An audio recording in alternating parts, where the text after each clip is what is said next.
Hello, everybody. Welcome back to the Wax Atelier studio.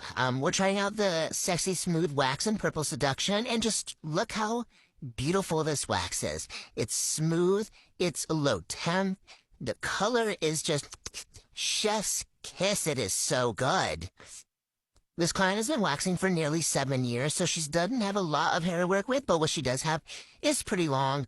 She's also really sensitive, so if this was the perfect client to test this wax out on, because if it works on her, it's gonna work on everybody. Um, it dries, like I said, dries really fast. Quick pull, apply pressure, stunning. We go in with our touch-up strip, and with this one, we need significantly less wax, because the little bit of hair that is left is going to be super fine, so you don't need a whole lot. And this is going to dry even faster than the first strip, but yeah, again, make sure those edges are smooth so you don't rip it or crack it.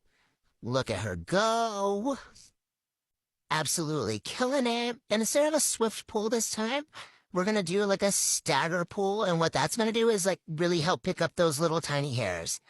And look at that. There's not a hair left on her. Don't have to tweezer, nothing. Yes. Then we go in with the Waxing Lovely Ingram Potion number 2. And look at it. She's not even red. This wax is so good. I highly recommend it to everybody. Nailed it.